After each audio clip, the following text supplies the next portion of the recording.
I'm Mischa Marcks. I'm the guy who thinks that bass is all you need, and I want to welcome you to the Strictly Bass live show every last Saturday of the month. I'm presenting to you another solo bass player from around the world. Tonight it's going to be Alex Lofoco, Italian bass virtuoso, residing in UK at the moment.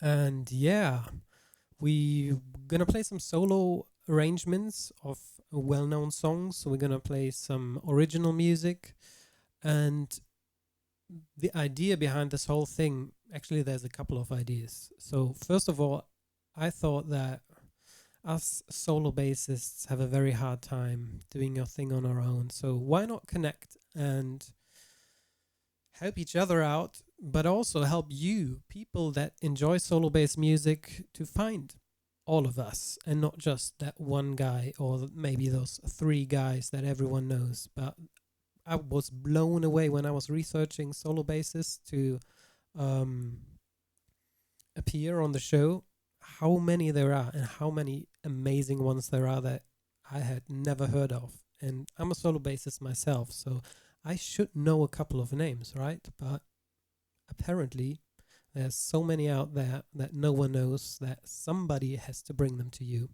and that's me. So, one more thing. Oh yeah, I want to actually do one thing right away.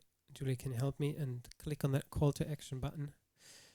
We have something prepared for you right under the mouse. Call to action. Yeah.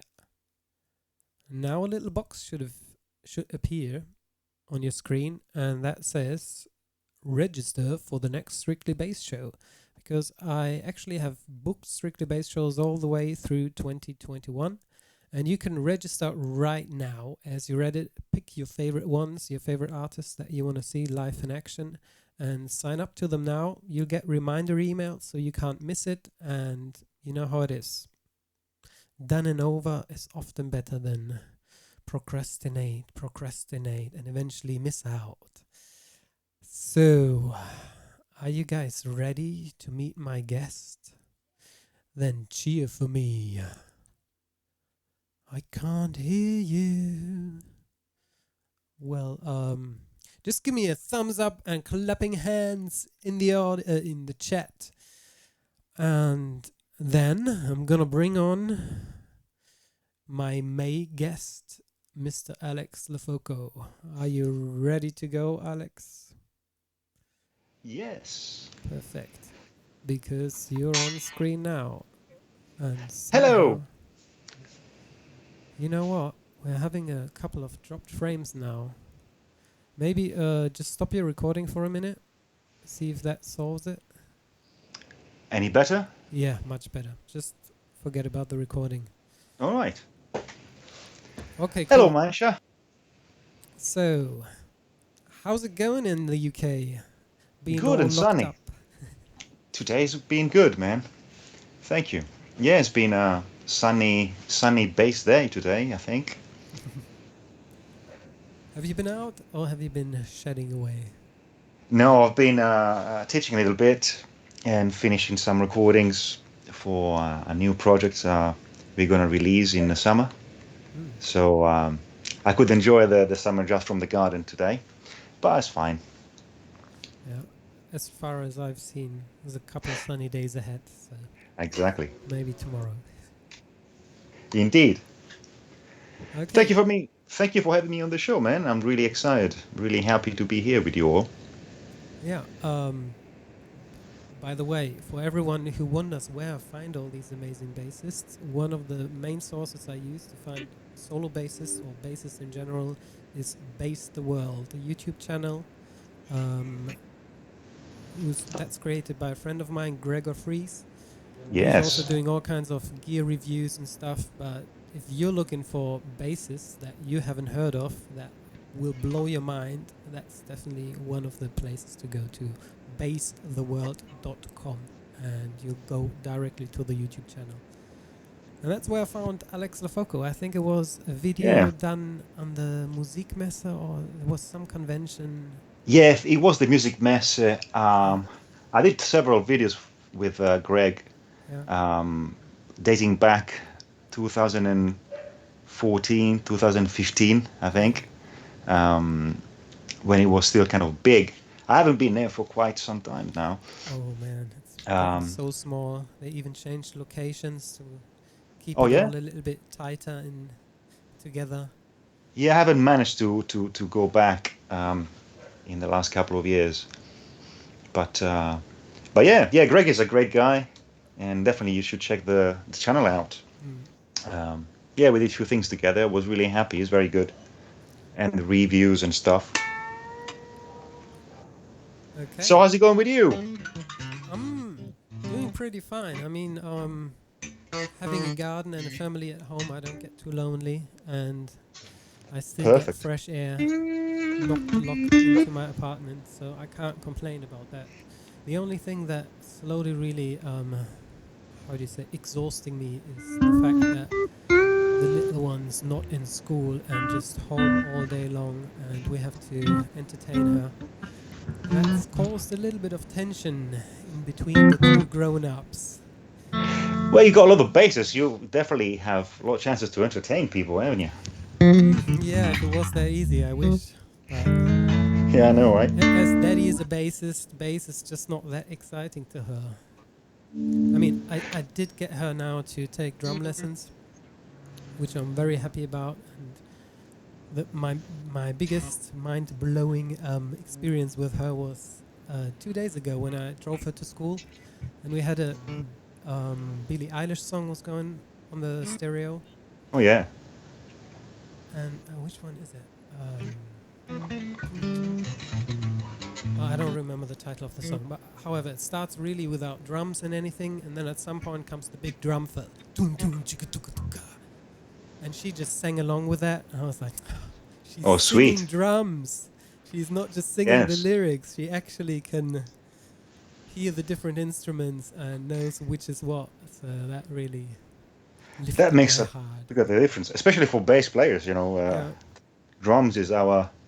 I mean, I don't know about you, but actually, I wanted to start playing drums before even thinking about the bass or actually knowing what the bass was. No, I I don't know think. if it's a sort of a Yeah. second I mean, second identity of most musicians, I guess. Also, Frank Zappa was very interested in percussions and drums, yeah, um, totally. as well as songwriting and all. But it looks like, yeah, the Yeah. hitting things Actually, has that got that a place sort of appeal. got a little bit of a lag. Um, that place that I built here that I'm filming in now was actually built as a drum recording room because it was one of my big dreams to just have a drum set right in my house, basically, where I can just go and play anytime. Obviously, now I kind of had to make space, so. But I had a couple of times, a couple of years with my drum set always set up, and I played quite a lot. So, but I think with me it wasn't before the bass. It came from playing bass that I wanted to more understand how the drums work and just looking at drummers and always thinking in rhythms rather than in melodies and harmonies. It was just, to me, it was more approachable than most other instruments. Well, I see you've got a lot of percussions there too. Yeah, Middle East, Indian as well, yeah, some tablas, got my right? tablas here. Not that I can play them. I bought 2 books in India when I was there that were supposed to be tabla methods, but I think that's just one of these instruments. As a Westerner, you can't really get into it without a teacher. Exactly. Well, I mean, if you get that, you can transpose it on the bass and try to do some, slappy rhythms. I think problem Yeah, is mainly to think fast, as opposed to just playing fast. yeah, So when you exactly. can conceive a rhythm and melody or something Yeah, with that's it, what supposedly you sing the first 2 years before you even start playing on the yeah, that's instrument. mental. Which reminds me of an important fact. We're here to play some music. Of course. Are you ready to play your first set? Oh well, kind of yes. We are just in our music room now, so Okay, yeah, perfect. anytime. So I'm How gonna about you? leave the stage to you, and you can just talk us through your songs and play some music for us. Yeah, what do you want to hear? Um, well, the thing with me is basically I started playing bass pretty late when I was already in my late teens. I must have started when I was late 17 or so. And again, there was a big of a surprise because I wasn't aware of what the bass was before some people actually suggested me or asked me to play the bass joining the band. So I always felt pretty much behind because I had a lot to recap and learn quite quick because I was coming from the piano. You see, when I was 7, 8, I started playing piano as a kid. Was taking some lessons, but I never actually connected that much. Then eventually, growing up in my teens, I started listening to some other music, rock, heavy metal, and sort of stuff, Iron Maiden, and so forth. And something clicked. And eventually, I discovered was the bass within the drums. I was actually hearing the drums alone. I didn't know that there was something else on top called bass. So when I found that, really was a mind blowing, and I really fell in love with the instrument. And I try to explore as much as possible, because again, the more you know, the more you know you don't know. And so I started, playing the usual stuff, and then I started enjoying trying to put together pretty much everything on the instrument, the only instrument I play. I can strum a bit of guitar and tap the piano a little bit, but so I started playing on, I don't know. I got inspired, of course, by many bass players, Marcus Miller, Jaco Pastorius, of course, but we can get there eventually. Um, and I found something to play, basically, um, trying to put together the rhythm, the bass, and the melody. The first solo piece I thought of putting together has been inspired by Marcus Miller, Mr. Pastorius track, which is actually Miles Davis track, and Marcus Miller did a solo version on his album The Sun Don't Lie, if I'm not mistaken. And that coincided with the time I was studying at a school with my good teacher Giorgio Fontana, and we were looking at some standards, and we were working on Round Midnight. So I thought to try to learn the chords, the melody, and trying to put them together. So maybe I can start with that, kind of a mellow. What do you think? Starts in something like that.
something like that. A lot of chords to remember anyway. Yeah, I was showing earlier, trying to combine all the techniques and stuff I got fascinated into. And it's a good, it's a great, experience, just the research, trying to go and discover things a bit like kids, that learn things through playing, and that's what musicians do. Can I ask you a That's, question? yeah, go ahead. When you play that arrangement now, do you still know how you uh, came up with all these ideas? Because I noticed that what happens to me a lot of times, once I played a certain arrangement long enough, I'm not even sure about how I got to these chords and shapes and what I play. And sometimes the knowledge that I gained arranging it gets lost on repetition and not kind of going back into that learning headspace. Well, I think for me it's half and half, because I'm thinking about them, remembering, trying to, the notes and the positions, and there are many ways to do it. So I tend not to kind of. I don't think I've got a good memory after all. Maybe age, is going bad on me, but yeah, I think that I can't really recall, how to, the process I did back then, sort of, because it's still work in progress. So every time I probably play it a bit differently, or I can think of something else and change it all the time. So I reckon, well, I need to remember, the chords now, and the structure and all of that.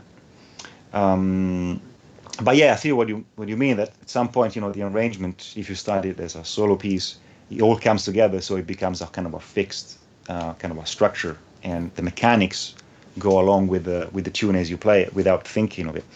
Um, I think I'm there, but I'm also thinking kind of outside the box and how to change it, or try to put myself on the edge and trying to do something funnier or Exactly. fancier all the time. So I kind of like to, risk to take the challenge all the time. So I scarf up a little bit here and there, you see. But but yeah, I think it's always probably it sounds different now than when I firstly put it together, and trying to recreate sort of the vibe. And on the other hand, I was trying to integrate as many techniques as possible, not just for the sake of it, but just for playing the notes and things. Because obviously, I arranged that on a four-string bass, which had also 20 frets, like a standard Okay. P bass I had at the time. So I had to learn, how to do the harmonics to get it Yeah. on the upper octave, which is, something I saw.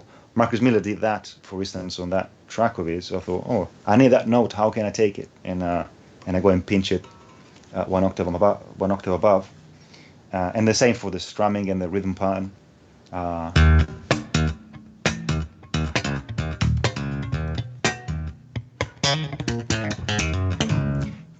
which I borrowed from Victor Wooten, and that sort of idea. So I'm trying to keep it kind of steady but flexible at the same time. I mean, most of the arrangements anyway. Yeah. Um, Okay, cool. Still working on it. Yeah. Just for everyone, if you have any particular questions, or if what I asked and Alex answered is not enough information for you, please put your question in the ask question box on the bottom of your screen. There's a ask a question button. You can just put your questions there, and we'll have it easier to find them than going through the whole chat. And then we can answer them either in between the songs or after the concert.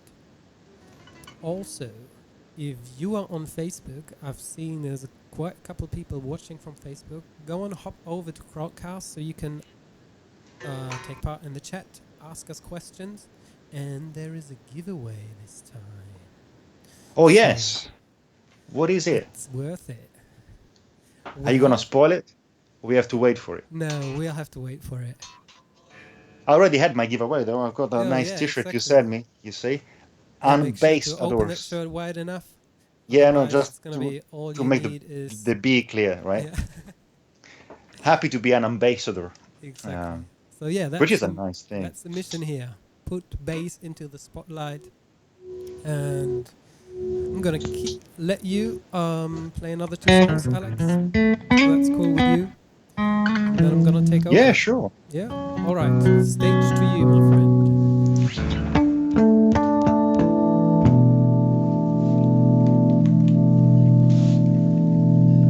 Let me see if I can actually.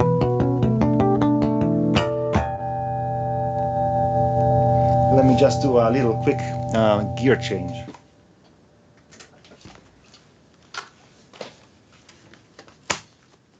Looks like being in a candy shop here. You see?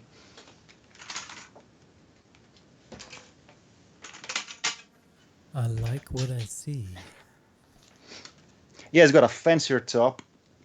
Uh, Cortex, Yeah, Napoleon you'll definitely way. have to tell us at some point why you're changing bases. What the difference is. But I'm gonna get you full screen so no one can hear me, but they can see your beautiful instrument a little bit better.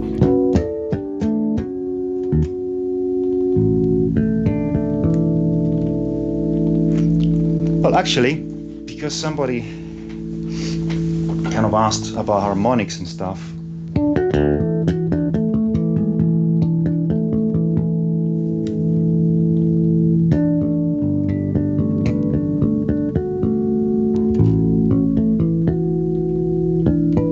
It's a good way to tune the bass too, right?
Oh, again. Hey. Whoop, whoop, whoop, whoop, whoop. That's another arrangement I like to do a lot. From the police, a local boy, Sting, right? Which most of the time, actually, what happens in music, I find, is kind of a happy accident. Like I was messing around with harmonics, and I remember, oh, that resembles something, and then I found out.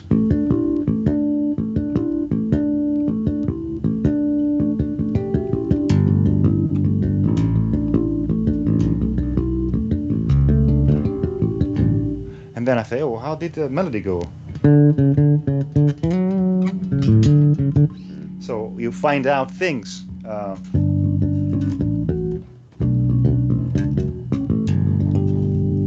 So that's probably one of the process I do for putting things together, kind of having an idea. I mean, those were covers, right? So they were arrangements, but it's a good exercise to do. I mean, I enjoy doing it for these occasions, and when you're home alone.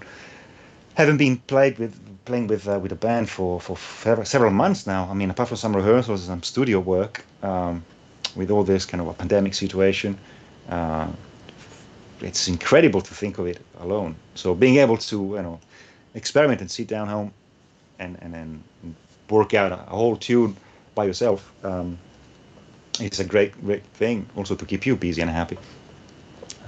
Most of the time the bass, as we know, covers the bottom end, and is the key or the glue that puts the rhythm and the rest of the band together. But then as long as you put the low end at the bottom, you can play something on top. And you can actually understand what song it is, as opposed to just playing the.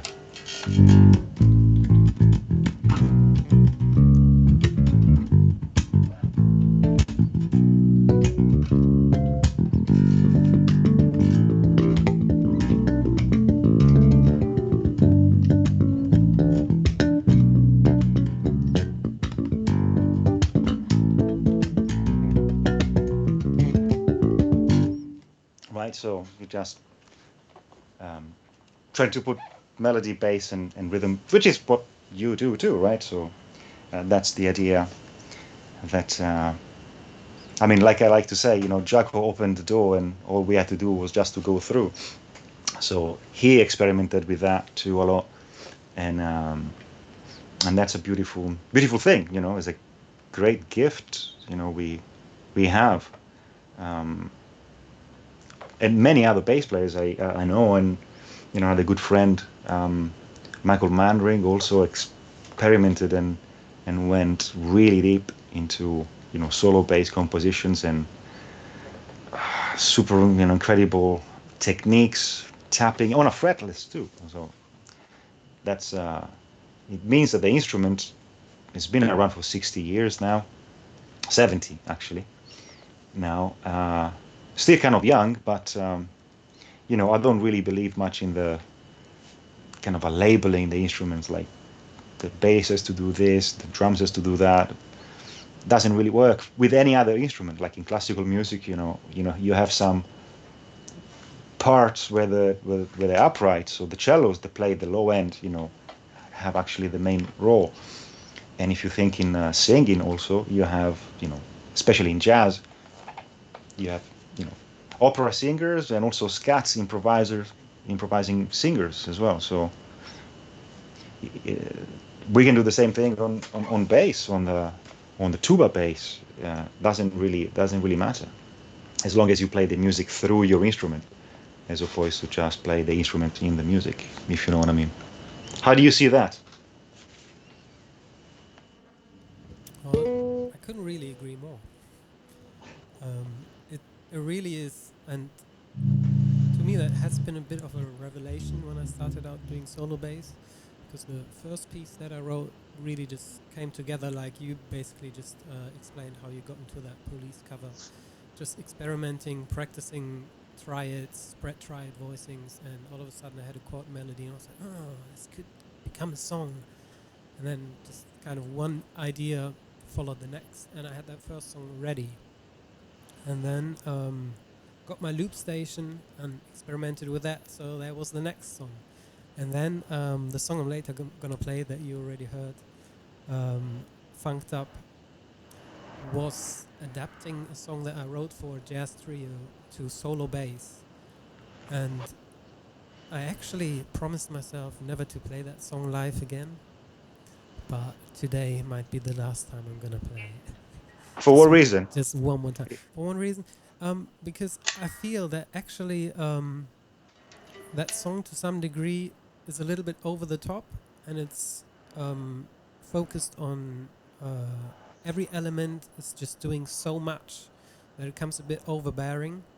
And after that song, I really try to make my songs more listenable, if you want. I mean, I Mm-hmm. want your feedback to that song because it's probably one of my busiest songs. If you find it listenable, actually re-recorded it for my album. First, I put out a 3-track EP, and then I re-recorded it to calm it down a little bit. But still, when I play it live, it's really hard to get it so tight that it works out because the arrangement is just so busy. Something is a little bit off. It just kind of sounds like chaos. So I know, yeah. Well, especially with the loop station, I haven't used it yet. I always tend to do everything simultaneously, so at least you know who to blame. exactly, Um, and you can also just kind of stretch the time if you're not working with the loophole sequencer. You can just like, well, it's meant to be a little bit slower here, and I'm just doing this yeah, pause but is it's also the sort of idea. Maybe it's coming from the piano, like that the piano having both hands looking after the low end and the melody. You can actually conceive two, three voices, yeah. if you're good enough simultaneously. So I think I kind of see it the same way. But apart from that, I think I would quote maybe Marcus Miller, actually Luther Vandross, when he goes,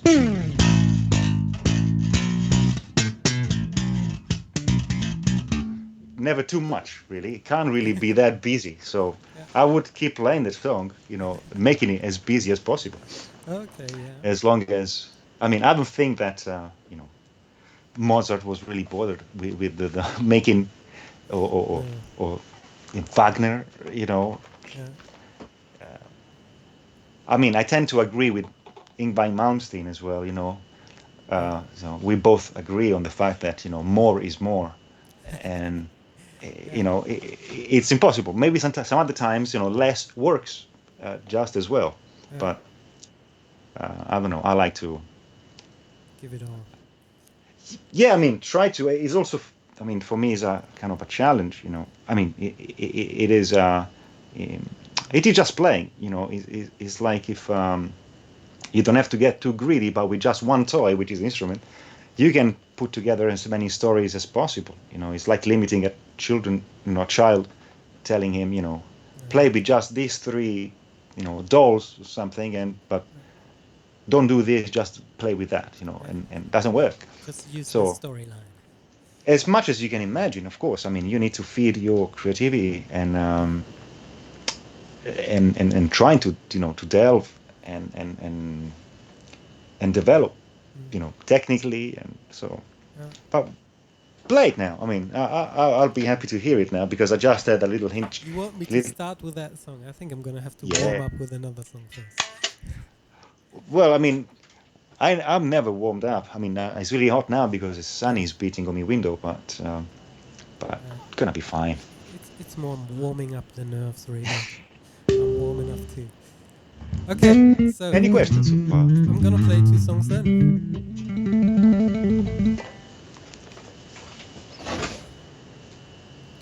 and I'm gonna kick you off the screen. You can Go ahead get a drink or just lean back and relax. and enjoy the flight. Oh yeah, I will. Wait, where's that button? Down here. It's not working. Okay, we're gonna do this perspective so you can see what I'm doing with my feet. Microphone off. So yeah, I'm just gonna plunge in now. I'm gonna play Funked Up and hopefully it comes out alright.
Hey, hey, hey. Great, man.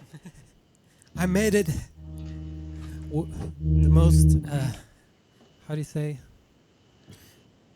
The scariest part of the show is over. Now I can relax.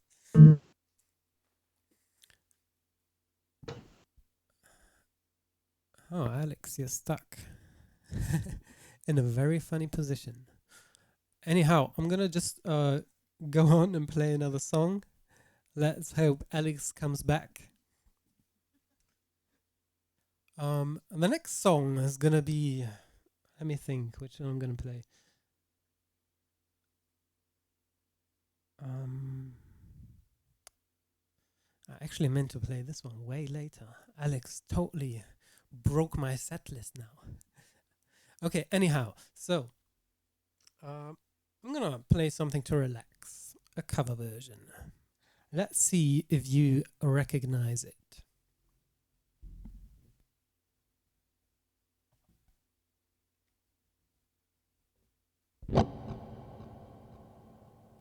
Oh yeah, this one involves no looping, so it's just me here. Oh, okay.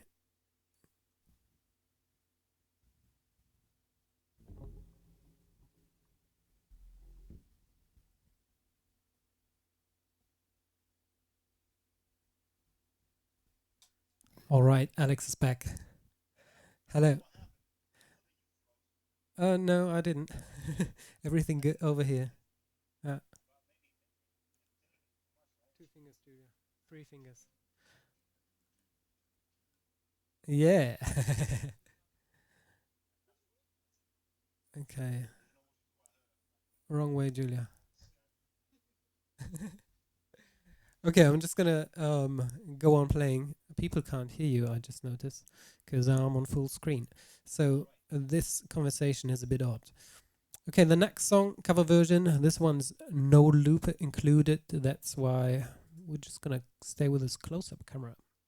Enjoy. Oh, and guess the song title and artist. Put it in the chat. You might already be winning, who knows?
So, who recognized the song?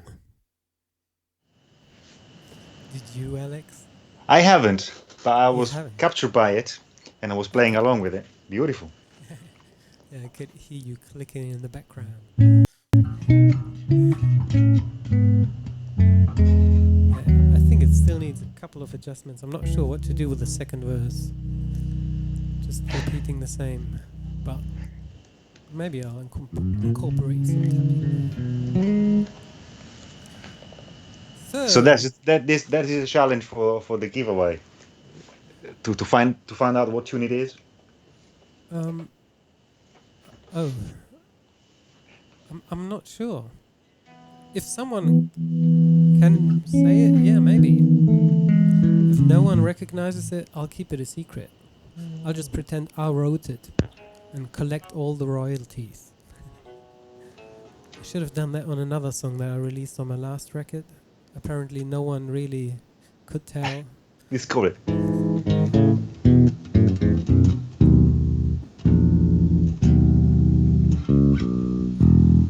No, I can't tell. You Actually, can't tell. Okay. there's the mystery song. Yeah, it's the mystery song. It's very new. Let's put it that way. It's my daughter's favorite singer. Who's the composer and artist, obviously.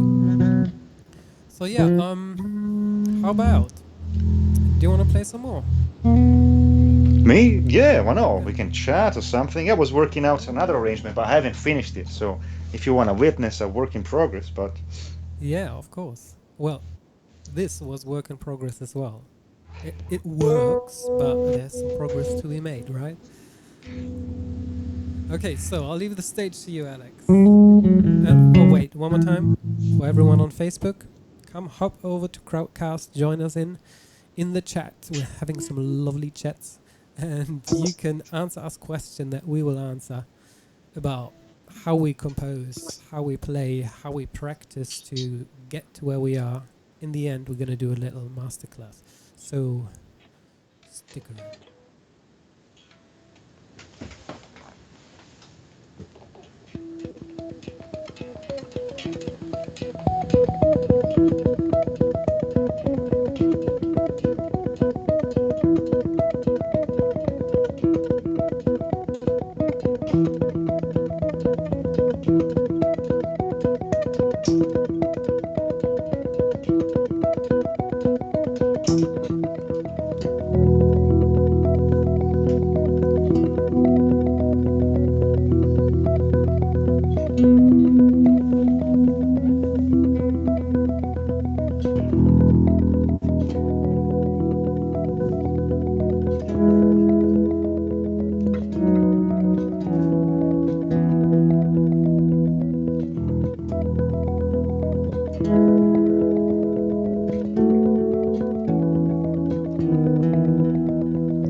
Yeah, I'm still working on it actually. There was Woohoo! some Whoa. improv Okay. thing at the beginning, but that was three views of was there, and the basic idea was three views of a secret. But I'm still working on it, and there are a lot of chords in it by Jacob Pastorius, of course, and it's Yeah. something I worked out a few years ago on a fretless, which I actually never kind of finished, and because I did something on Jaco recently, and I thought, oh, there's a great tune which he played actually on Night Passage of the Weather Report album, and then he rearranged for the big band in on his second solo album, Word of Mouth. Yeah, it's beautiful, beautiful melody. I've got the the harmonica sound in my head, but I still need to figure out how to put it together. But again, grab a standard or any tune and try to put it together. That's what I'm trying to do basically, finding harmonies Yeah. and building up chords and positions basically. See, Yeah. for my taste, that intro that you looped, that could have gone way further Oh yeah. with a second voice. Ah, see, someone told me to turn up the mic. I think I just need to get closer because I'm running close to feedback here now. Let me know if you can hear me better. Antonio, it was, I think. Um, It was on Facebook, wasn't it? so yeah, it was really interesting to see you writing your song basically live in front of us. I could see your thoughts going and ideas growing. Kind of a empty head, but yeah. Yeah. So What happens here? Yeah. You know, it's beautiful. yeah, man. So want to play Still another working tune on the for loop. us? No. Well, actually, I could. Let's see what I have. Sorry, I was checking on this. Yeah, I need to send you a picture then on the pedals, the way I arranged them.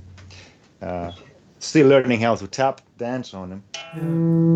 Because Yeah. again, you see, I've been using the volume pedal for a bit, but I always like to use this one, like an old school rocker. Yeah, exactly. The Jeff Beck style. Yeah, which is something I've been looking into, sort of with a bit of fuzz and bending. Yeah.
Something like that. Woohoo! You asked for Just Back. I was trying to improvise on that. Working on bands, and here actually are harder than on the other bass I have. Oh, But it's good fun. That was actually quartal, the theme there, which actually sounds better here maybe.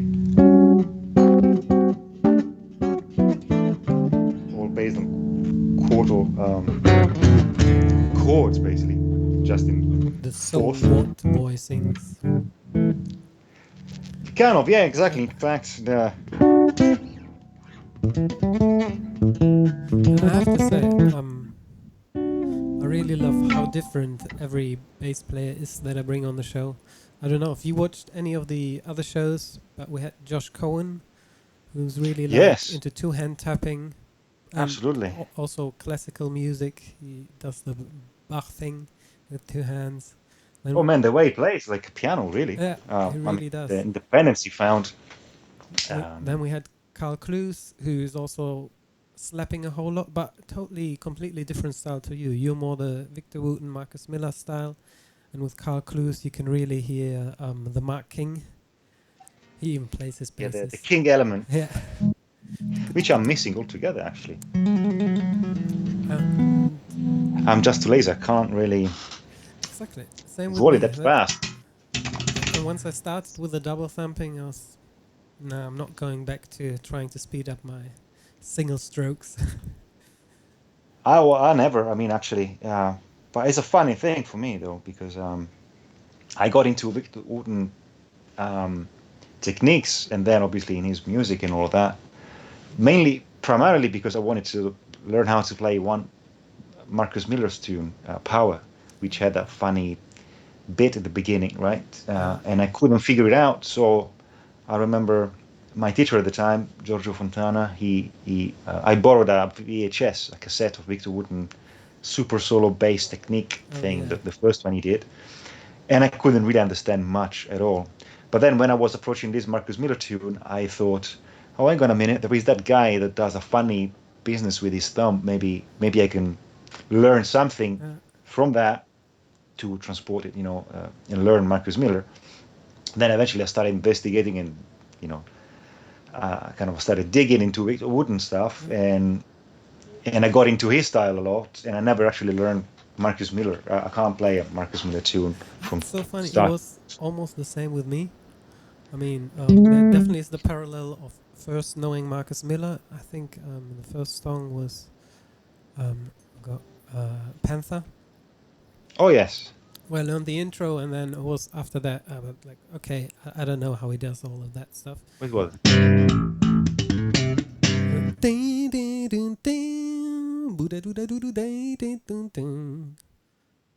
There was another one on the same album, wasn't it? I,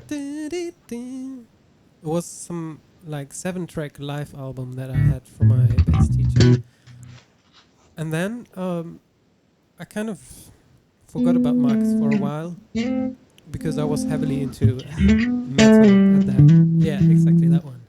there are. I was heavily into Yes. heavy metal and or progressive metal more than that, and I just couldn't play those fast lines. I thought, okay, wait, if I'm double thumping, I really didn't want to play with pick, so I had to find some other way, and so I got into double thumping to play extreme metal, not really to play funk or anything. And Not to play too gentle. no, no, no, just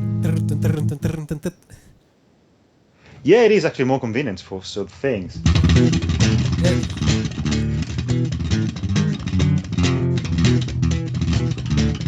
You guys have to check out the Iron Maiden video that Alex did on his channel.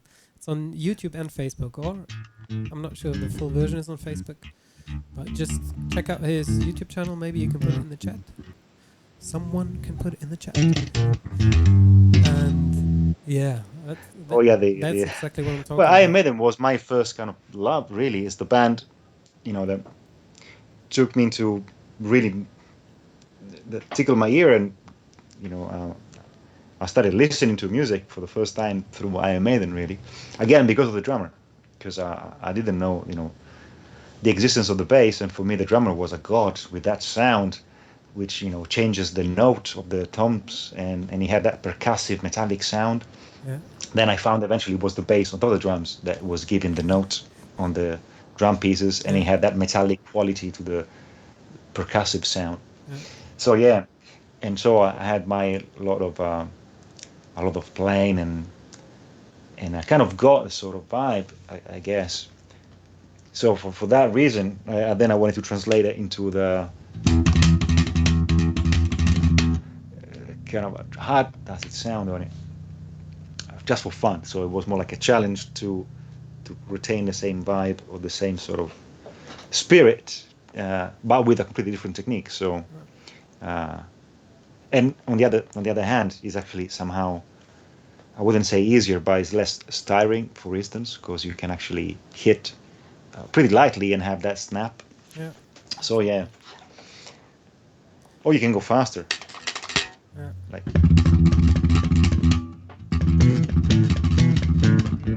Yeah, I was getting into this kind of a thrash power grooves, which, because I wish I could pick. Actually, I can't. Um, I find it very close to the kind of a thumb motion, Yeah. right? Because you go up and down, and then you also can pluck and all of that. Just But I wish actually I could learn how to pick, like yeah. Bobby Vega or Cody Wright. Exactly. No, Um, Bobby really got me into checking out the pick for the first time. Up till then, it was really like, why should I? Okay, there's a couple of metal bass players that just play one to one with the guitar plays, so that's not really what I'm into.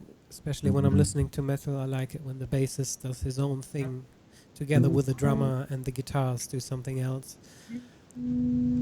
So I was always into the slapping bassists like Ryan Martini from Mudvayne, or actually oh yeah, yeah. Fieldy from Korn started me onto the whole, oh wait, slap belongs Well, to he has a metal. lot of, yeah, he has a lot of percussive kind of a Yeah, cutting yeah, he through has his sound. own thing where he kind of just shakes his hand on the strings, and it's not everyone's Almost like a taste. conga player. Yeah, basically. But yeah, I think it's a very good point that you made when you posted that video on Facebook, that when we learn a new technique, we shouldn't only learn it to play exactly what we saw someone else play with that technique, but try to really put it on something that is not the obvious thing to play with this technique. Yeah, I agree. I mean, especially if you're learning a new technique, whatever it is, whether it's slap, pick, tapping, try to play something that you normally play, something that you already know how to play well, or they are pretty comfortable with, and try to make it sound the same. So the thing is, for me, all techniques should sound exactly the same. The tone changes because obviously, if you play a James Jamerson's Motown bass line with a slap, ain't gonna sound the same. Although you can actually Just fake it a little cut bit. I all did. the treble. Yeah, exactly. You roll off the treble, you play a bit differently. Like I did something. I did a couple of tracks, with the on Tower of Power, because Rocco Prestia, uh, bless him. Um, he's another big influence of mine. Uh, He's got that. He's got that energy, that vibe that I find in pretty much all the bass players. I feel very much influenced by. Um, and I did play a couple of Tower of Power tunes with Slap, just because he's very consistent. Broken up sort of a 16th pattern, and it was interesting to see how would you do it with another technique, still making it sound plausible or credible. Because again, I think I've got something with the percussion or with the percussive um, sound, because again, I started loving Iron Maiden, and Steve Harris on bass has a very peculiar percussive sound. And then Rocco Prestia has got a very percussive, rhythmic, percussive sound too. Vito Wooden, doesn't need an introduction on that. And Jaco Pastorius as well. He had, very strong, energetic tone yeah, he's got that conga by playing feeling. fretless. Yeah, that sort of very, very punchy, tight, percussive sound. I never. Um, I mean, I'm discovering, and I'm loving, all type of work, or all kind of music and basses too, especially the ones that are really far from me, because Paul McCartney is very kind of different, but or reggae music as well, Yeah, which I wasn't really used to.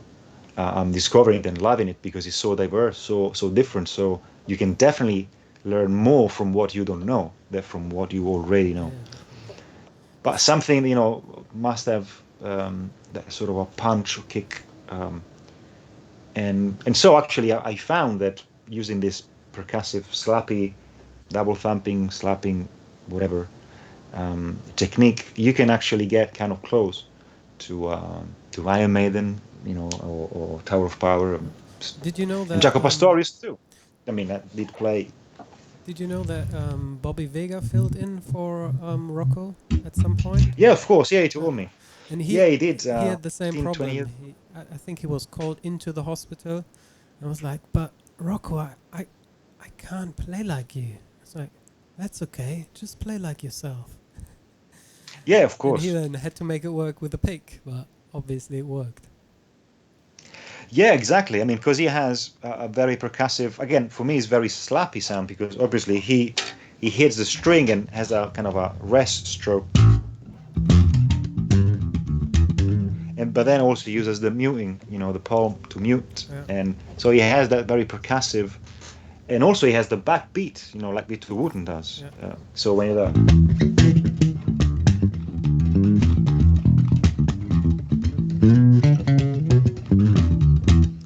obviously I can't do it without a pick, but you see he has the kind of a backbeat.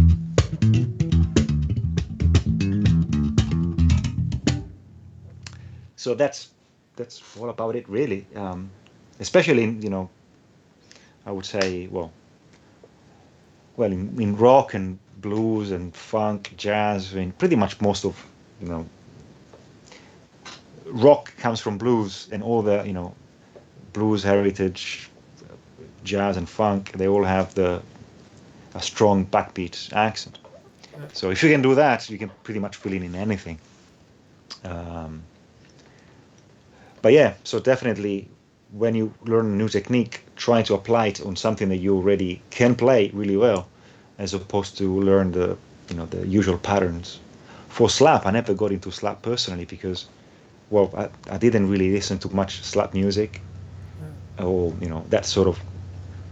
I knew Tower of Power, but there wasn't much of slapping, and I never could learn how to do that. And obviously most of the I mean, that's my limit. I'm not saying it's crap, right? Yeah. Don't get me wrong, but it's just that all this popping down, and I just couldn't do it, and especially when you get all the exercises on the octaves, and then you want to play something like a scale, you don't know how, Yeah. because you've been using, you're used to thumb on the lowest string and, Exactly. and pop Two on the strings top up. ones.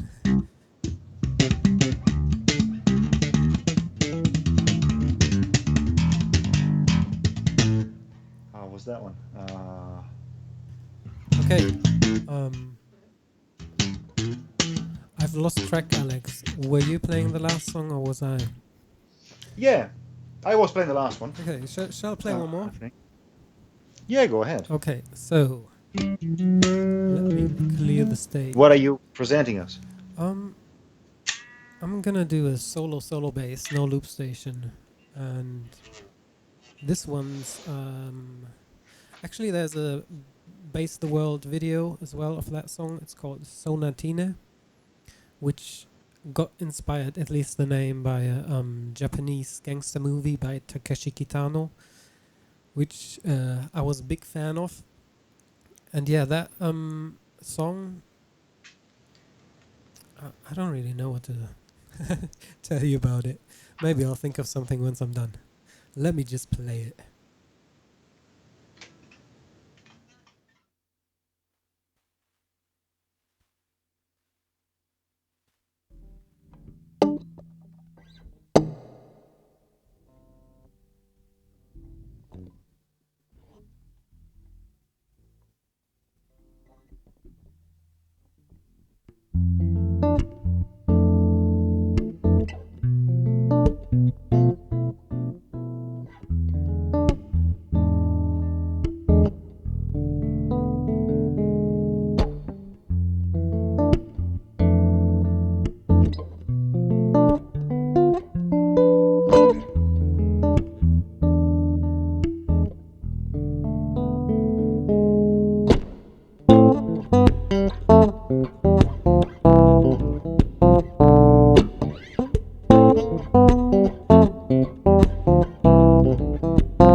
All right. Nice. I love this one. So, I think the metaphysical inspiration to play this song now was actually you mentioning the backbeat. This one Yes. has a steady backbeat going throughout. Yeah, absolutely. Well, that gives you the rhythm, and that's actually where the bass doesn't play most of the time. Exactly. Oh no, when you can leave it clear for that, you know, snare drum or something. Exactly. Or actually, you do, but you just mute it, and you have it Yeah. a little. Sometimes you don't even need that actually, No. especially I guess in pop, Yeah. or when everything needs to be tidy, neat, extremely. Yeah. It's one of those space things. I don't know. I'm sure you're aware of the 10 elements of music, Victor Wooten's concept. And there are Yeah, yeah, yeah, 10 yeah. elements that music is made of, and one of them is space or rest, silence. And I think that when I first read his book, that totally got me into checking that out a little bit more. And I've noticed even when you play a walking bass line, you can make it swing without playing eighth notes, just by leaving those eighth rests that swing instead of just going. You go.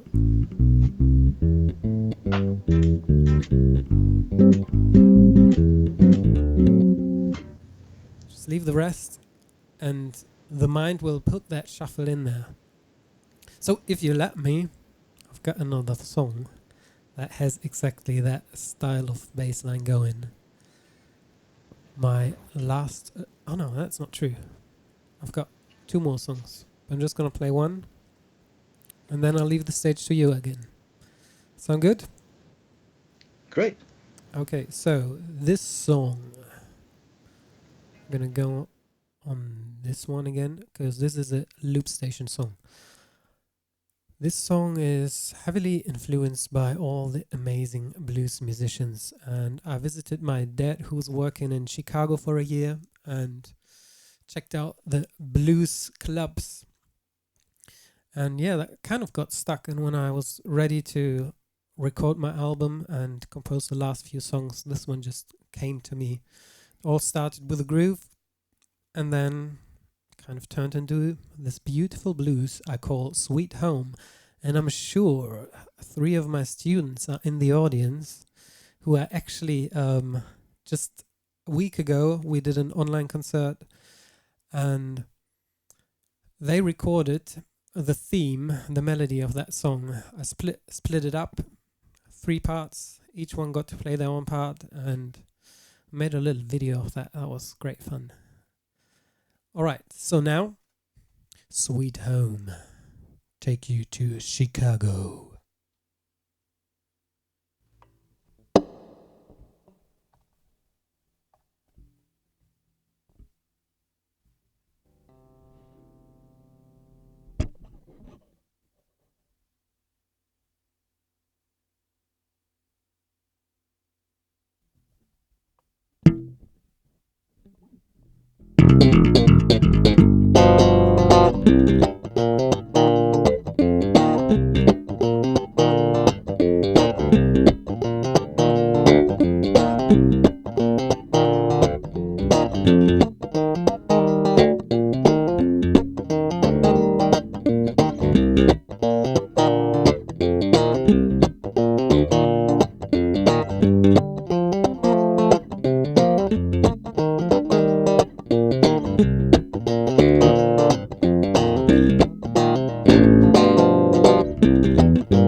Nice one. Oh, nice. Right, so that's one of the endings that I teach my. I can't hear anymore. Oh, you can't hear me? Hello, hello. It's very low. It's very low. Oh wait, let me. How's that? Is that better? Can you hear me now? Yeah, a bit better. Yeah, Okay. better now. Yeah, it's because my mic is going through my effects unit. It's probably All some right. presets that haven't adjusted the volume yet. So how did you? I mean, how many loop sessions have you got? Was that an F50 there? Or? wait, let me just. I can't. Otherwise, people won't hear you. But let me just switch back to the full screen. So down here, this thing, that's actually the looper that I use as a looper. That's the RC300 from Boss. That's kind of the main one everyone knows and most people play. This thing here, the Helicon, has a looper in it as well, but I don't really like it. It has 3 tracks, but you can only play 2 simultaneously, so that's a no-no for me. I need at the very least 3 tracks. When I decided to go with the Boss one instead of using a laptop and a MIDI controller and using Ableton Live or something like that to just have endless possibilities, I wanted to minimize my possibilities and really challenge myself to think of some ways to make 3 tracks work, because otherwise I wouldn't be playing any bass anymore. I'd just be in front of the computer figuring out loops and sequences. Oh no, wait. Just to get a complete picture. Over here I have a MIDI controller, and that thing is really just a remote control for my delay pedal. So if, for example, I can do some really cool things with that. I can have my reggae delay, which is switched off now.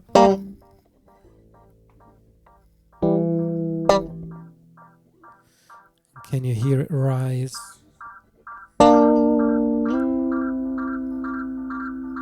And then with the expression pedal, I can just kind of control how much of that I want. And then I found a way to kind of get the Michael Munring sound that he does with the EBow.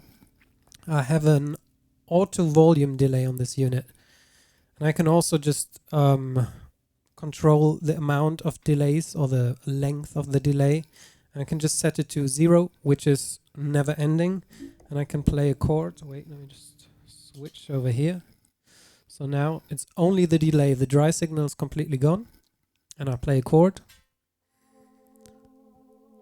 and it comes. It's a tiny bit quiet. That's why I usually put some distort. Ooh, that's dangerous with a mic. Let me just.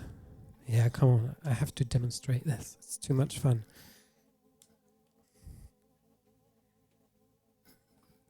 Next chord. Oh, wait. No, I know why it's so quiet.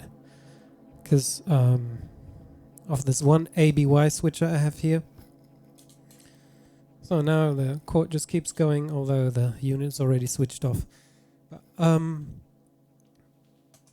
Yeah, if I switch off my voice,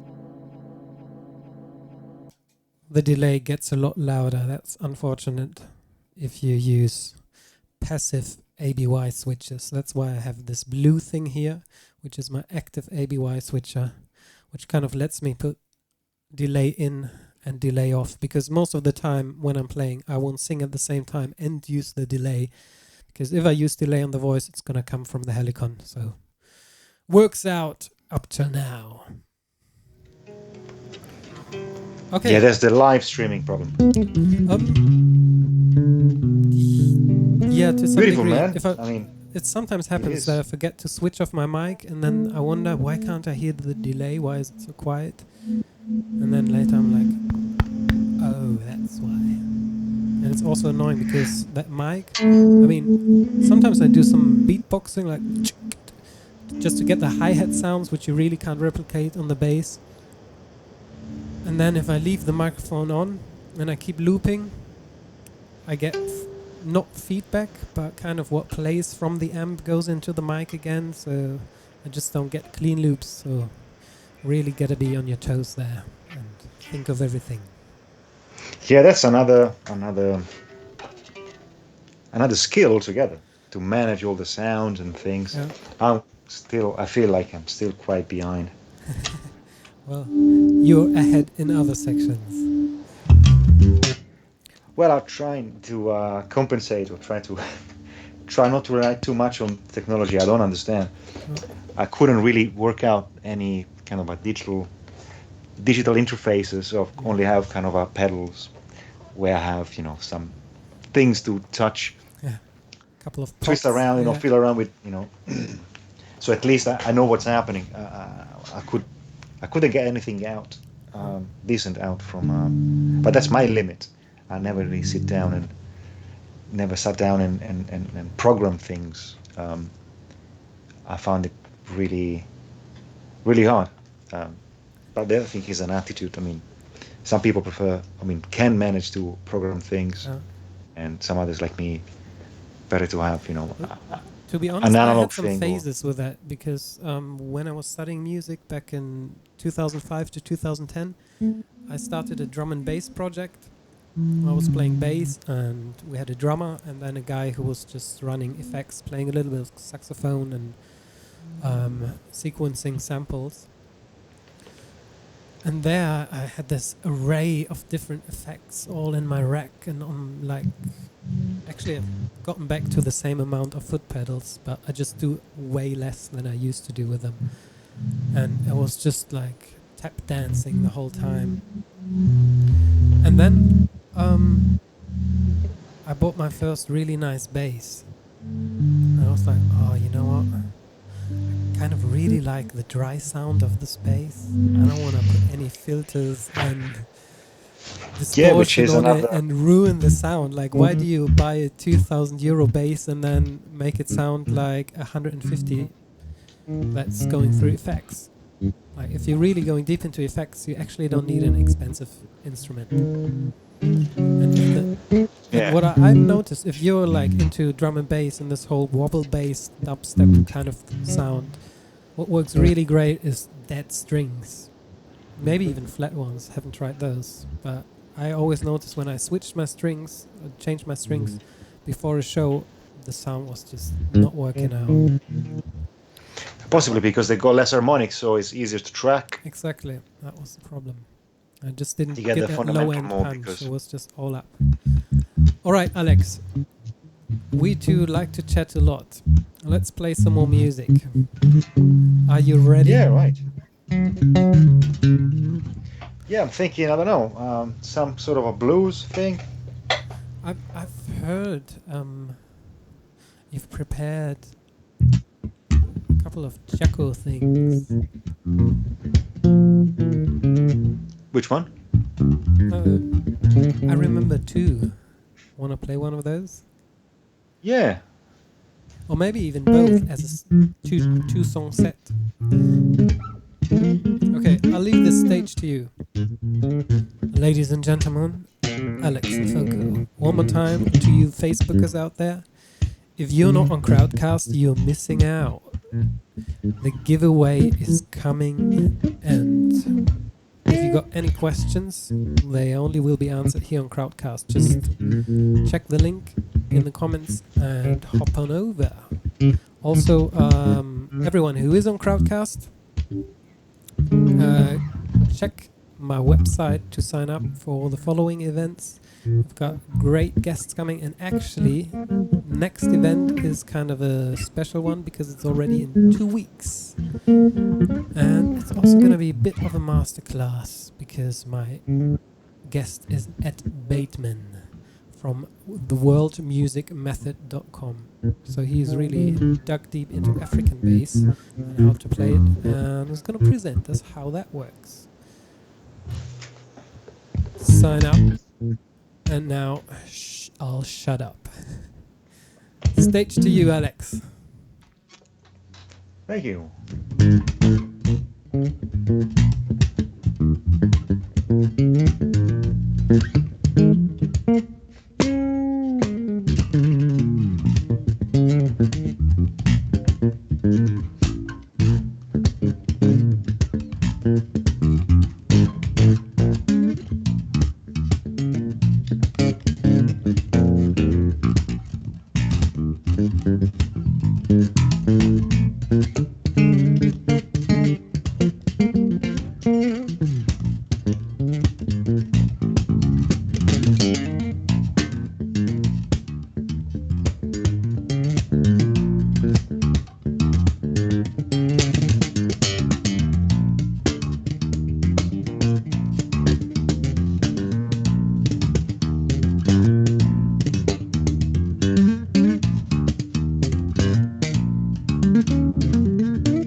Ah, the Clear that. journey. Oh, it's gonna open again.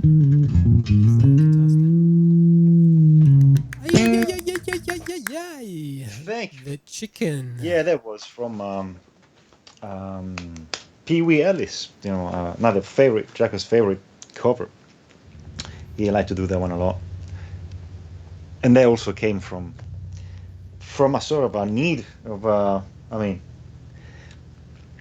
try to figure out how to combine things together again, applying some concepts you get from somewhere else, and try to put them in something that you normally do in a different technique. So I remember I love that more actually. experimentation. I arranged that once, at least the theme for solo bass for my entrance exam when I was studying music. But I would just play the melody once as a like It's a melody and form. bass line combined, and then after that just go back to just doing the job of a bassist. All right. Yeah, yeah, yeah. Yeah, I'm trying to combine everything at the same time, Yeah, exactly. which kind of, I mean, works You when you're definitely on your own. took it up a few notches than what I had about, I don't know, Thank you. 15 years ago.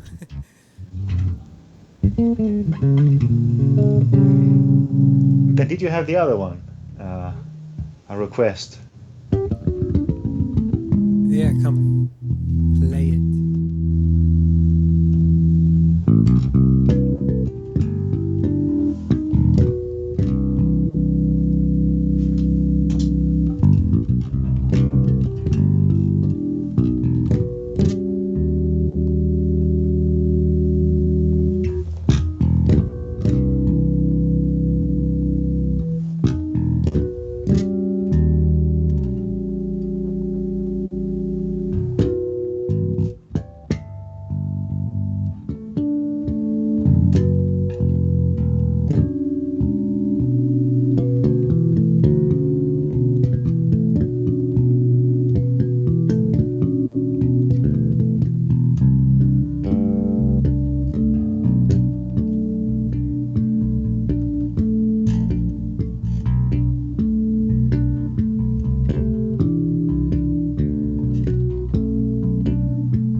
That was another signature. Jacko's, obviously. Yeah, we all love Jacko anyway. I mean, needless to say. That was Potato Tracy, which I found actually I had to do this because normally it wouldn't do that harmonic there, the D sharp. I would do it here because it's cleaner. But I found that he does this because then he gets this, and he has also this high E. So I had to do the same. Otherwise, it's not good.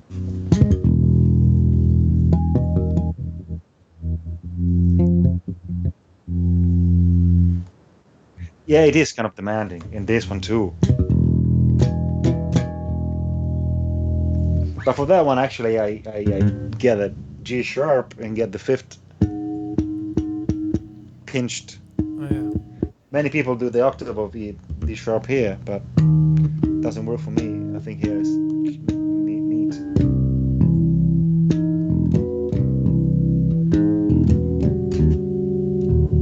But anyway, yeah, I mean, the beautiful thing is that you need to find, the best way that works for you, obviously. But on the other hand, knowing exactly well what, somebody the reference is, so you learn the reference as best as you possibly could, and then you change it, Yeah. because you know where you're coming from. So normally to my students, I tell them, learn as it is, even the mimicking, the hand position or the sound. So at least you know where to start from, and then you go and move somewhere else. Yeah, exactly. But at least that worked for me a lot, especially because I think that most of the problems you might have is mechanical. So most of the time on the picking hand, or for some techniques, or maybe fingering positions also can create, I wouldn't say a problem, but an issue. So taking care of of everything, because the same phrase played in two different ways sounds different. Yeah, So definitely. that's important, I think. And it's also a matter of developing your ear to even notice the difference. That's what I notice with some of my students, where they want to play something, a riff all in one position. I'm saying, no, just don't go up on the G string in the first position. Can't you hear how thin it sounds when you go up there? Yeah, no, exactly. Yeah. And most of the things I've discovered, especially on anything, um, also on Victor Wooten's techniques, because when I started digging that or studying those things, I mean, I didn't have internet or YouTube. It wasn't that developed at all, maybe in early 2000s. Mm. So all the videos, you could see online somehow they were super pixelated, and there was also a bit of latency, so you couldn't really get anything of what he was doing. Yeah. And I discovered that actually by listening to the album, so you imagine things and you kind of acquire um, information on a deeper level, and then you start kind of thinking the same way. But if you just look, or if you look, it's good to maybe you see the hand positioning was looking roughly how it should look like, but then it's more developing, yeah, the ear and listening closely, so you can Yeah. feel all the little nuances, which are those little details that make the difference in the end. So you need to channel your attention a bit more. Yeah. I remember doing a tutorial once on the main riff of me and my bass guitar. Uh-huh. And I think I even mentioned how important the backbeat is with that song. And half an hour later, someone posted a video of himself playing it at 3 times the speed that I did it in the tutorial. Is this alright? I was like, yeah, it's flawless, but you're missing the backbeat. It's Yeah, exactly that's one of what. those things. Like, oh yeah, I know the technique, but he didn't really listen. What was the important bit of the music? What's the music really, not the technique? Well, I think that on Victor Wooten especially, and many others, but I mean, I've got the feeling that many people actually confuse or give too much importance to the double thumb technique, because actually, for what I understand, he doesn't really play it as much as you may think. No, really. So me, my bass guitar has got no thumb at all. No. But many people confuse it because they know Victor Wooten by the double thumb.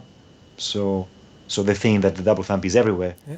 where while it's actually is pretty much, he doesn't use it as much as anything else. Like that one, in my bass guitar, you can do it, thumbless.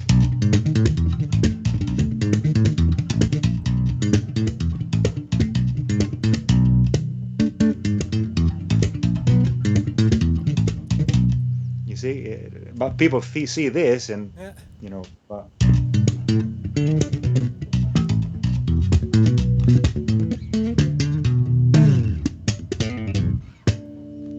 and the same for you can hold a groove, that.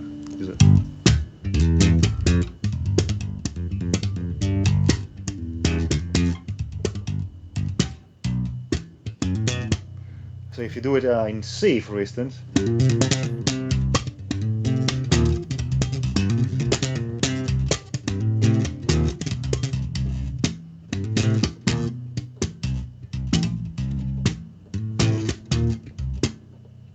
everything is in this. Yeah. Actually, within 3, 4.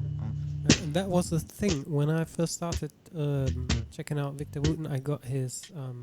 That's actually when I visited my dad in Chicago, and in Germany you couldn't get his transcription book, but there I You found it in couldn't? some music shop, and I bought it, took it back home, and "You Can Hold No Groove" was one of the songs that was written out there. But funny enough, no mention of the backbeat and not how to play it. And really, I listened to it and I was like, "This- Something's missing. something's missing. It just doesn't add up." Like, I know that the backbeat is missing, but how does he get that sound? And then until I saw it live, him perform it live, I think it was on a video, and then I thought, oh, it's just a chuck, chuck. It's really all fingers, not so much any slap or pop. No, exactly. And also the transcriptions needs to be, I mean, people reading transcriptions you need to be kind of careful. I normally advise, a general advice, you transcribe it first, you know, Yeah. as bad as it might be, but at least you work it out and you have an idea in your head, and then you compare it with my transcription or somebody else's transcription in Yeah, general. exactly. Isn't your book there in the back on the notstand? Why don't you Oh show it yes, to us? well I got both of them actually. Yeah, come. Let's do a So little bit this is of the latest shameless one. promotion. Yeah, I mean since we're here, that's the latest contemporary bass guitar on Jaco Pastorius, because that is basically is my analysis and transcriptions of the video Jaco Pastorius did, uh, Modern Electric Bass. I did retranscribe everything. I found that especially the improvisational bits um, would have benefited with some tabs and Yeah, different style of writing, yeah. different metrics, and then I also integrate in some other exercises some of the some of my scale color system Oh yeah. um, a book which helps in mapping the fretboard. It's no gimmick, so you need to learn the notes and how to do it, Uh, but it's a simpler way to visualize it. yeah, So I think also it's a great aid to just memorize the kind of how it looks on the fretboard. To especially because the quicker you learn them, you know the quicker you forget about them and you start playing, as opposed to having to remember shapes and dots. Basically, is a system I invented 10 years ago, and I recently published it 3 years ago, I think, the first edition. How to connect the dots. So because you know scales, especially the boring part of scales, is how to see all these permutations and how to remember them. I found out that actually there aren't that many combinations to play every scale. So once you can basically associate a fingering and an interval and the notes of a scale to a color code, basically, yeah, you can play up and down the neck without thinking too much, and you basically have an extra aid. So you know the notes, you know the positions, you know the fretting hands, the fretting, the fingering, and you also know the colors. So the first element that comes first um, kind of takes over, so you can think a bit quicker, and everything follows a symmetrical pattern. So a 2 octaves minor scale is going to be what I call it: yellow, yellow, green, green, green, which is going to be. So what I call green is actually a stretch, 2 tones apart, yeah. tone, tone, and the yellow is actually 1, 3, 4. So G minor, 2 octaves is going to be right. So I repeat the pattern: yellow, yellow, red. For the ones who've got the book, you know it. If you don't, get the book and you will get it. Yeah, But it's definitely. basically yellow, yellow, red, yellow, yellow, red. Uh, And I'm thinking about the notes: G, A, B flat, C, D, E flat, right? So I know the notes, of course, but I can also visualize the positions, which is much easier for me to see it. Vertical shape, 3 stretches, which I call exactly. green. also how to move diagonally over the fretboard. I find Yeah, because the thing is that you can do it vertically. If I have a 100 string bass, I can Yeah. do everything vertical, or the same pattern can go horizontally, or I can change direction anytime. So I can, cover you see, that I'm using the gray same. area on the fretboard between the 7th and the 12th fret. Know what's Yeah, going that's on what Jerry there. Jamot was saying, right? Yeah. Okay, Yeah. it's getting kind of late. I think it's time. Actually, sun is down. Yes. I think it's time for our giveaway. So, what I want you to do, take a couple of minutes and find out who are the next 3 guests on the show. You can just go to my website, mishamarks.com, and write it in the comment. First come, first serve. The prize today is from our first sponsor, Marushchik Instruments, the maker of my bass guitar, and I play the strings since I have the guitar. And I thought it would be interesting to give away one set of the exact strings that I have, because it's actually a custom set. It's 180, 60, 40, and then the C string is 30. And that's kind of the first time that I heard a C string that wasn't too thin sounding. On a lot of 6 strings that I played in shops, I always felt like, oh, that C string just sounds like a guitar string. It's just such a change in tone. Like with some 5-string basses, you have that same thing when you go down to the B string, and all of a sudden that B string is like twice as loud as the rest of the bass, or it doesn't have any punch. Either way, it seems to be really hard to balance that out perfectly. And I find with Adrian's suggestion of using a 30, what's that measurement actually? I don't even know. 30 something on the C string, that perfectly worked out for me. So that's what you're gonna get. So you can check that out. If you only have a 4-string, you can still string it A to C just to get an idea. And for example, that Sonatina, that song that I played, doesn't even use the E string. If you want to play my songs, you can do so now. Alright. I think do you have any more songs that you want to play? Otherwise, I'm gonna play everyone out. Yes. No, I'm cool. I mean, I will let you. I will let you conclude this beautiful evening. Okay. Thank you so much for being there, sharing all your Thank you. knowledge and bass Oh, skills with us. pleasure. Anytime. It's Being been part of a the community. honor. By the way, community, talking about community, if you're on Facebook, we've got the Mission Bass group, and that group is supposed to put bass in the spotlight, just like this show, but the focus is not solely on solo bass like we do in this show. It's about bass in general, and how thinking like a bassist can make us a nicer human being in all our relationships. For example, I went up to the Mount Zion and I got this set of rules, the way of the ambassador. And I'm just gonna tell you a couple of them. Like, ambassadors lead without the need to be in the spotlight. Ambassadors are not afraid to take responsibility. Ambassadors are reliable, consistent, and always on time. So basically, all of these rules reflect qualities that a good bassist should have. But then I noticed that all of these qualities also make a nice person. So if we can... Oh, I think we have a winner. Antonio! Alright.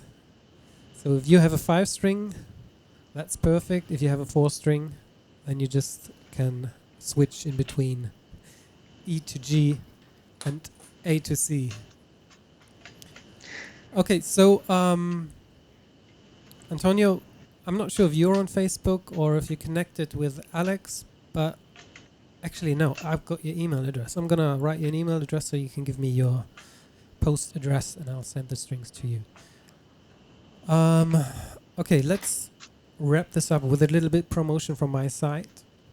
thank you all for being here. If you want to support the show, there's a donate button on the bottom of your screen, and also when I go to this thing, you can see there's my PayPal me thing. If you want to send me money directly via PayPal, sometimes a little bit easier. If you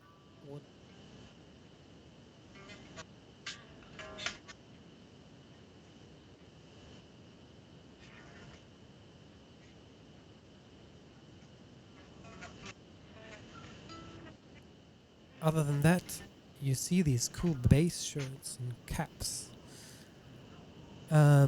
If you want to become an ambassador and put bass into the spotlight of the streets, check out my shop, MischaMarcks.com. Get yourself some bass apparel and show everyone what's up. One last thing. I'm in the middle of recording my new album, but if you can't wait until that's finished, there's the camera. It's a bit too bright. This is my first album, and you can buy it, you can stream it on Spotify. Anything will help. You can buy it as a download or as a physical copy. The physical copy comes with a signature if you want. But yeah, just have a little browse in the shop as well as Alex shop. Try and give as much as you think it's worth. And then come back next time. Share, share, share. Sign up to the next events because we are doing this for you. We invest. You have no idea how much time and energy we invest to even setting this whole thing up. Alex mentioned that he couldn't get into programming effects, but trust me, setting up a live streaming show is way more complicated than just programming your effects pedal board. So Makes me feel better about it. that's why when you told me, I'm not a techie person, I was like, yes, you are, Alex.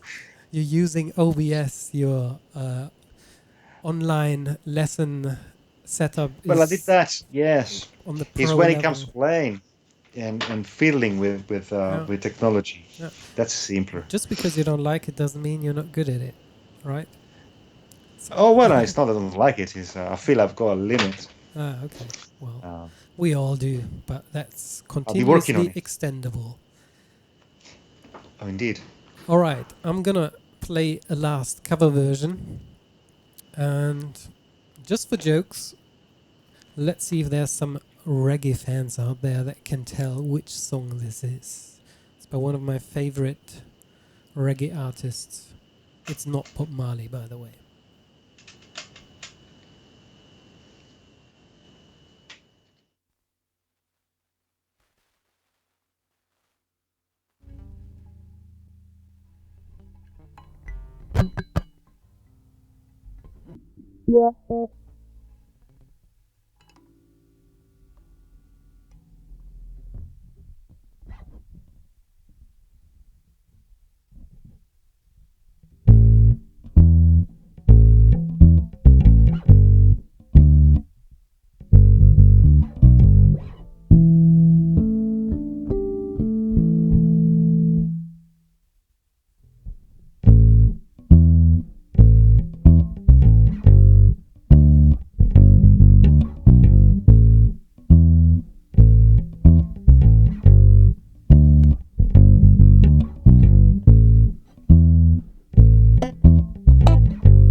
All right.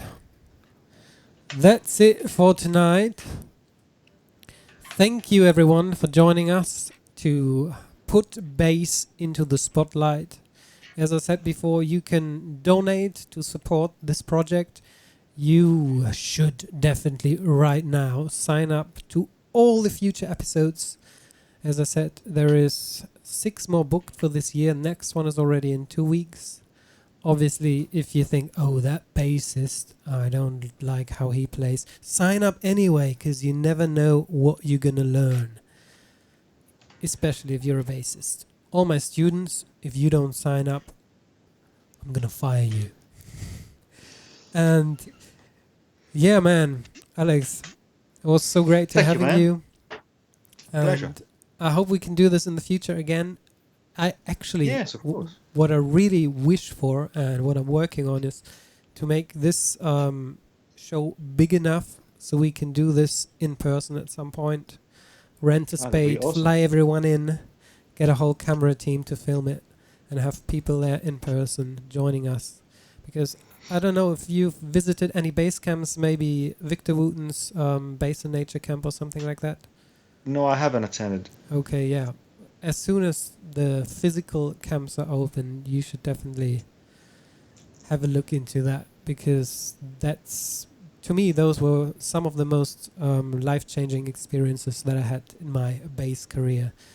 Just kind of, on one hand, obviously just being with those legends of bass and noticing, realizing, oh, they're also just normal human beings, and they're not up on a pedestal. They don't look down on you. For the most part, Oh, no, they're absolutely. the same height as me. They're quite small. They might look big on camera, but they're not that tall and intimidating in real I know life. them well.